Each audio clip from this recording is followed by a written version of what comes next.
It's great to have you with us from wherever you're tuning in from. For more information about Elevate Church or to contact us, head to our website elevatechurch.me and take us wherever you go by downloading our Elevate Church AU app. We hope this message inspires and helps you to take your next steps in your journey. Hey, so this is week 3 of this series, Change Your World in 52 Days, where we're doing just a 4-week flyover of some of the high points of the life and leadership of a guy named Nehemiah. Now, Nehemiah entered into the pages of history after the Jewish people had been defeated in Jerusalem and essentially exiled by the Babylonians and had been living in various parts of the known world in exile for 140 years. And it wasn't enough for the Babylonians to just defeat and run the Jews out of Jerusalem. They also took the time to destroy the city of Jerusalem, the temple, the buildings, the walls, the gates, the whole enchilada.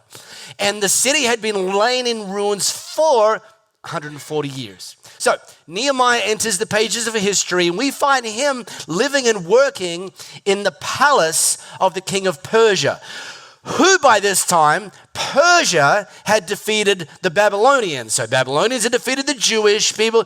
Now the Persians had defeated the Babylonians, and now the Persians had inserted themselves as the new superpower of that particular region. Nehemiah was working in the palace of the king, like a butler kind of job, nothing very glam. And this palace was about 1,600 kilometers away from Jerusalem. In those days, you might as well have been on another planet to be 1,600 kilometers away. And Nehemiah received a visit from his brother and some of their mates and asked his brother, how goes it back in Jerusalem? Because by this stage, the Persians, when they took over, they allowed a remnant of Jewish people to go back and re-enter Jerusalem.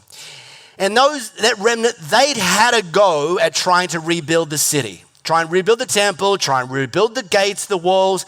And let's just say this, they sucked. It didn't go well for them. And in fact, the problem became not just that the city lay in ruins, but they'd actually got discouraged. Like, we're hopeless. We can't even do this. And so Nehemiah asked his brother, how's it going? Because he didn't know. It wasn't on nightly news or anything back then. And his brother said, yeah, not very well. The city's still in ruins. Now, if anybody had a reason to deflect when they heard that news, it was Nehemiah. Like, I'm 1,600 kilometers away. Not my problem. And by the way, this ruins the fact that our ancestors turned their back on God and God allowed the city to be destroyed. That happened like 5, 6, 7 generations ago. Nothing to do with me. Like, don't pin that on me. Like, this is like ancient news. It's 1,600 kilometers away, not my problem. However, that wasn't Nehemiah's response. His response is that God just ignited within him this burden to want to be used by God to insert himself. But he'd never been to Jerusalem. It's 140 years ago when they were kicked out. He hadn't been there. And he's now going to insert himself into Jerusalem and try to allow God to use him to lead a new charge to rebuild the walls. And so his starting point was to approach the king, who was his boss, and ask for the king to send him back to Jerusalem, to release him, but to send him. And then also Nehemiah was smart enough to ask if the king would provide letters of recommendation, like, influence, and also access to some of the forests that were in the region so that the Jewish people could have some physical resources. Now, I just want to push pause on how things went next to highlight this reality is you will and I will be very unlikely to have everything we need at the jump-off point to achieve what God's ultimately called us to do, right? In fact, Nehemiah, he had no financial resources, no physical resources, no human resources, and no experience. Looks like he's not the guy for the job.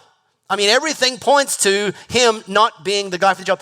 And what I've observed is too many people look at that and have that experience, feel like God's calling them to something, but don't have everything that's going to be required at the jump-off point, and draw the wrong conclusion and say, well, God mustn't actually be calling me to do this.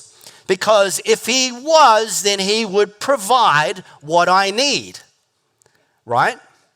Which is true. However, it's important we understand God's provision is almost always an unfolding drama, not a lotto win. In fact, here's the other thing that we often miss. God's provision almost always comes in seed form. And we go, is that it?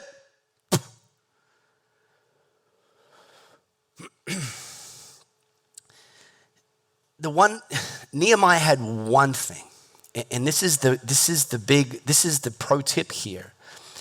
Nehemiah, he didn't have physical resources, financial resources, human resources, or experience, but he looked at what he did have, and he had one thing, just one, but it was something.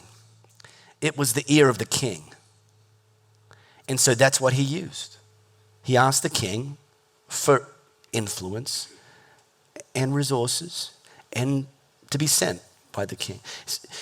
When God calls us to do something, it's important to have some awareness of what we're going to need and to not deny that we don't have that yet. But that's not the starting point. The starting point is, what do I have? What's in my hand? And it might just look like a seed. Well, guess what? Plant the seed and trust that God is going to allow that to grow. Now, if you missed either of the first 2 weeks of this series, you can go to our podcast. It's available on all the platforms. Type in Elevate Church Perth and ba-bing, we'll be there. Today, I'm going to drop us into Nehemiah chapter 2. So if you've got your phone, you can scan the flow code, take it to Nehemiah chapter 2 in the message. And by the way, I'm going to put the verses up on the screen, and some of you know that, so you're like, well, why would I take my phone out? And that's okay. Sometimes it's to scroll Instagram because the preaching's boring.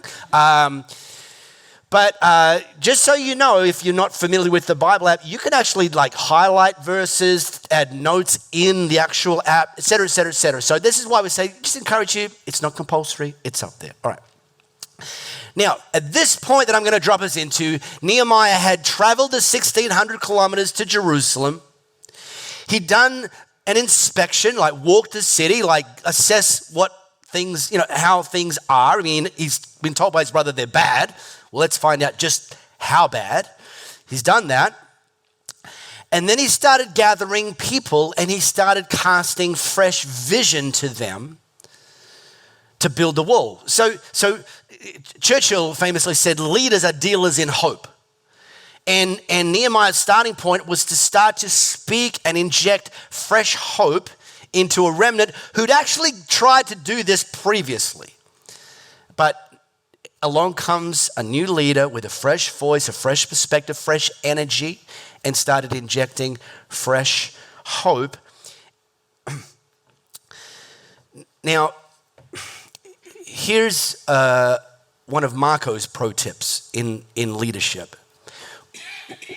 When God has called you to do something, the question can't be, can we do it? The question needs to shift to, how can we do it? See, this is answered. God's called us, this is answered. Can we do it? Don't just move on. ask a better question. Not can we do it, how can we do it? This speaks to resources. This speaks to what are we going to do? What's the process? What's the strategy? Hope isn't a strategy, although hope's a good starting point. Now it's how can we do this? What do we have available? What extra things are we going to need to do? What skills are we going to need to develop? Do we need to get more people on board? Do we need to ask the king of Persia for some more? But the better question isn't can we do it? That's answered. God's called you. Yeah, you can. How can we do it? And this is what Nehemiah starts to talk with the people about. And they started to respond to hope, to vision. They said, excitedly sign up. Let us start rebuilding. And so they began the good work. Yes, wonderful. And then in true Hollywood fashion, just when things started to get rolling, little bit of fresh momentum, bit of fresh movement, opposition showed up. Because that's what happens when you start doing something for God. Opposition shows up. In fact, opposition isn't a sign that you're doing something wrong. It's almost a sign you're doing something right. See, the devil, if you do something wrong, you're going to face consequences, but you're not going to face opposition. The devil's going to be going, yeah, keep it going. Woohoo, my man. Run into the wall. Woohoo, destroy your life and the people around you. Fantastic. He couldn't be happier. Doing something wrong, he's not going to stand in your way. Start doing something right. And then the devil's like, oh, Houston, we have a problem. And he's going to want to start shot blocking. He's going to want to interject himself in your way. When Sanballat the Horonite, Tobiah the Ammonite official, and Gershom the Arab heard about that they'd, version 3.0 or wherever they're up to, having a go at rebuilding the walls in the city. They laughed at us, mocking, what do you think you're doing? Do you think you can cross the king? Now, these three jokers were political officials. They weren't Jewish people. They were outsiders, but they felt they needed to weigh in. Keyboard warriors. Keyboard warriors are not a new phenomenon. This is the exact same thing going on here. People who, it's not that it wasn't any of their business. In fact, where they felt threatened was that they realized that if the Jewish people get this done, their power and influence is going to be threatened. So they wanted to keep the status quo, and they realized that they didn't have an appointed role to stop the Jewish people doing it. So let's just start chirping at them. Bit of discouragement. Because if we can discourage, because they've just got some new courage, if we can take that courage out of them, then we're going to be able to keep them down like they've been for the last 140 years, and we'll be able to stay rich and powerful like we've gotten accustomed to. And this is the first type of discouragement, external discouragement. Now, external discouragement comes in two forms. One, in the form of obstacles, and I'm not going to talk about that today, but they will happen. Lack of resources, some sort of setback. You hit a barrier that you didn't see coming. That's going to happen as you progress. That's a type of, and it's possible to get discouraged by that. Then the other type, so obstacles, is criticism. And that's what this looked like. Criticism. People who think that somehow their best contribution is to try and chop you down at the knees, try and hold you back, try and restrict you from what God's called you to do. Now, I took on the leadership role here about just over 13 years ago, and we came in with a fresh ministry approach, trying to build a new culture, different culture, fresh culture. And anyway, I remember one Sunday very early on, I'd finished preaching and we're kind of wrapping things up. And, then I start doing the thing, just, mixing and mingling. And I got to about here. Actually, I got to exactly here. And somebody, I get ambushed a lot. It's just occupational hazard. And that's okay, because most of the ambushing is by people like Peter, who want to come up and say, that was fantastic. God really spoke to me. I was so encouraged by that. And I say, oh man, great. Tell me more. I want to really know what God's doing. Pop the hood. Give me some more encouragement by what God's spoken to you about. Well, on this particular Sunday, this wasn't the sort of feedback that I was about to receive. Old mate got up in my business and said, and I quote, I know what you're trying to do and it won't work. And then turned around and walked away, which, by the way, was an answer to my prayer. And I haven't seen old mate since. So I don't know if old mate knew what I was trying to do because, and then old mate didn't know whether ever stick around to find out if it's going to work. But here's the thing. If you don't want to ever get criticized, just don't do anything. Problem solved. But when you do get criticized because you're stepping forward and doing something for God, how you respond matters. Yeah. By the way, one of my superpowers is I almost never say anything. I don't even dignify your stupidity with a comment. You should try it sometime. Someone says something that's just so egregious and dumb, literally go poker face. I got a great poker face. Go poker face and say nothing. Just try. It knocks people off their axis like you wouldn't believe. But it's not designed to be a game, or it's just to say. Anyway, Nehemiah didn't take that approach. He decided he needed to say something. And so he shot back. The God of heaven will make sure we succeed. You don't understand who I work for. You don't understand who gave me this assignment. I don't work for you. You're entitled to an opinion. It's wrong. You can have it, but you can keep it. It's not going to influence me because I don't work for you. I don't answer to you. You don't get to do my KPIs. And sometimes that's the end of it. And sometimes it's not. Because sometimes critics are persistent. And they assume if you don't react and do what they've asked you to do, that you mustn't have listened. You think, no, I listened and I didn't agree and I kept doing what God called me to do. Then they double down. Now, read through chapter 3 in your own time. You'll see the progress that the people made. Amazing.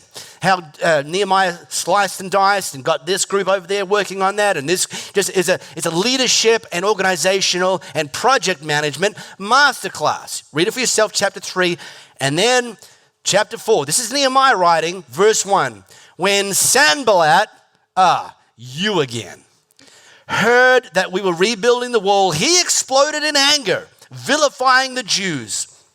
In the company of his Samaritan cronies and military, he let loose. What are these miserable Jews doing? Remember, they've been used to the Jews being down and out for over a century, and now the status quo is shifting.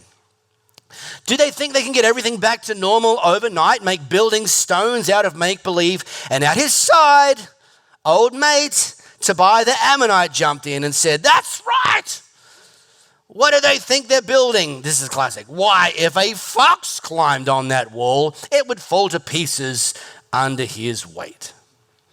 So this is the sort of stuff that Nehemiah's now butting up against, leading this new charge, chirping, chirping, chirping from the outside. Chirping, chirping, chirping from the outside. Chirping, chirping, chirping. And that can get real old real quick, right?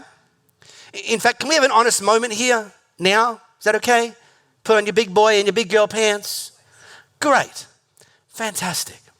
Have you ever started to do something from God and experienced some criticism, and rather than pushing back against the critics, have you ever started having a whinge to God? That's a pretty Aussie thing to do too, by the way. So much so we have our own word for it, whinging.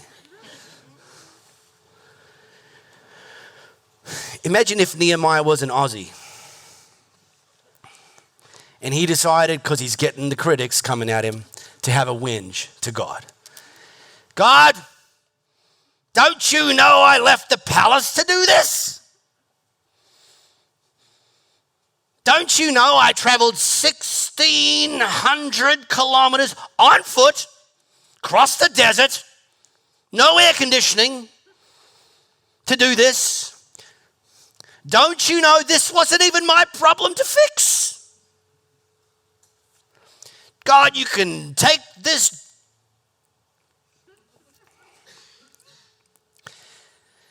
I mean, it's just not fair. And you throw your toys out of the cart and you quit on the assignment. Well, thankfully, Nehemiah did not. Yeah, he was getting chirped at. And he did what we consistently see Nehemiah do, is he exercised a superpower that we all have access to. Nehemiah prayed. Yeah. Not to the critics. Shut up and leave me alone. No, he prayed to the God that called him to do the work in the first place. Oh, listen to us, not to me, to us, dear God. We're so despised. So, okay, and by the way, you're about to discover, maybe he was Aussie. Boomerang their ridicule on their heads. Have their enemies cart them off as war trophies to a land of no return. Don't forgive their iniquity. Don't wipe away their sin. They've insulted the builders. And we kept at it, repairing and rebuilding the wall. Here's Nehemiah's pro-response. Take it to God and get back to work. Take it to God. I don't have time for this. God, you deal with it. We're busy doing the good work. God, you handle them. And by the way, take no prisoners. And we're just going to get back to work. These guys need to be shut up.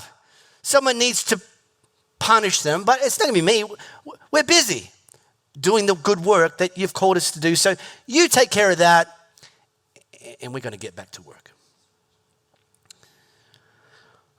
So that's external discouragement, obstacles and critics. And then there's internal discouragement. Now, sometimes the internal discouragement originates and circulates in this bit of real estate.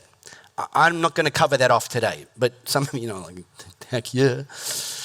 Discouragement takes up free rent inside here every single day. All right, well, maybe you need to evict the tenants and get some better tenants in here, but we didn't have time to talk about that. But this is what happened internally. But soon, word was going around in Judah. The builders are pooped. The rubbish piles up. We're in over our heads. We can't build this wall. I was sharing with the team earlier in our locker room this morning. This is potentially more insidious. What the dynamic that's going on here is potentially more insidious than the external opposition. Because this doesn't look like opposition. This looks like, well, everybody's pooped. Everybody's saying. Everybody's feeling. Everybody's thinking. Have you ever had someone say something like that to you? Okay, great. Me too. What a surprise. If you don't already have this tool in your toolkit, here's the tool to use. Who? Just ask that question.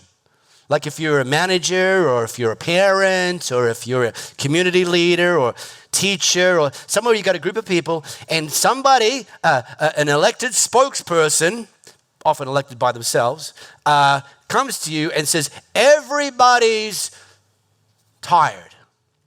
You say, who? Well, I don't want to be a snitch. Okay, just give me a number. Well, I mean, okay, not everybody. Yep, sure, fine, okay. Didn't think so, even though you just said everybody. Give me a number. Well, me, yeah. Anyone else? Oh, yeah, Bob. Sorry, I shouldn't have said that. 2 people, me and someone else, not named Bob. And the reason this is insidious is groupthink can kick in and spread like a virus, that you and Bob are pooped, but everyone else is actually kicking it, like loving it. Like, because at this point in history, they were halfway done building the wall. They were like, man, the people that tried before, they didn't even get this far, and we're already halfway there. And Bon Jovi chimes in, and it's all happening. Yeah, they're living on a prayer. Yeah. Rod, you tracking? All right, it's not Pat Benatar, but it's the best I could do at short notice. Wow.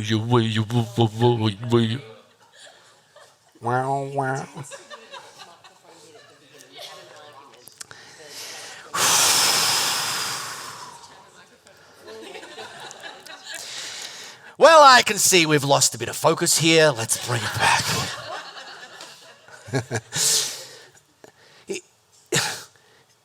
So rather than say to them, oh, really? Oh, what a shame. Let's just pack it in. Down tools, we're going to have a picnic. Because, again, this might be true, but it's very rarely true of everybody, right? In fact, this is one of the reasons God calls us to be the church together. Because, yeah, look, if I took a little sample here, probably a few right now are a little bit discouraged. Might be something to do with church, might be something in your family, in your business, with your health, with your finances, whatever. Could be. Like, likely some of you, I'm going to ask you to put hands up, but I'm just saying it's quite like, just law of averages would suggest maybe a few people here are discouraged. But here's the thing. We're not all discouraged. And here's the great thing. If we find out that you're a little bit discouraged, we can actually encourage you, which, by the way, that word means to put courage in. You'll feel like, great, can I pray for you? Is there anything that we can do for you? Is there something that we can help you with? Look, let me check in with you during the week. Is that okay? Just to send you a text message to encourage you. Following Jesus is a team sport for a reason. Some of the builders are pooped. Okay, well, what are we going to do about that? Well, Nehemiah did this. He spoke words of life and faith to them and said, put your minds on the master, great and awesome. In fact, in another version, this put your minds on the master says, remember the Lord. Remember the Lord who took us out of Egypt. Remember the Lord who brought our ancestors through the wilderness for 40 years. Remember the Lord who gave us this city, this land in the first place. Remember the Lord who's brought us this far that we're already halfway done rebuilding the wall when nobody could even get near to this level of progress. Yeah, sure, we've still got work ahead. And here's one of the things that I strongly encourage people to do, and this is Nehemiah. Absolutely have your eyes fixed through the windscreen, looking ahead to what's next, what's more, what's better, what God's called you to do. And, like any good driver, occasionally glance at the rearview mirror to see just how far God's already brought you. And be encouraged by that, because the same God that's brought you this far is very much the same God that's going to be able to take you through to completion. Think back when God provided, protected, showed you favor, spoke courage into your heart, and of course how far he's already brought you. And see, this is a comma, and then fight. It's going to be hard work. It's going to get exhausting sometimes. we're halfway. How fantastic. And yet we still have the other half to go. So, and this is this duality that we live in. But this is a reminder. Following Jesus is sometimes a playground. And that's the bits we like, right? And it's sometimes a battleground. And just make sure you understand which one's which. Don't take your guns to the playground. But don't take your shovel and sand bucket to the battleground. Just understand which tools fit for the job with the spirit that you're willing and able to fight all the way. Pizzo. We really hope you got a lot out of this message. If you live in the Perth area, we'd love for you to join one of our live experiences. For times and directions, as well as information, head to our website, elevatechurch.me. For those of you beyond the Perth area, we'd love for you to connect with our online experience, which premieres every Sunday via YouTube and Facebook Live, and on demand immediately after. And to partner with us to reach more people by giving financially, head to our website, elevatechurch.me, and also download our Elevate Church AU app.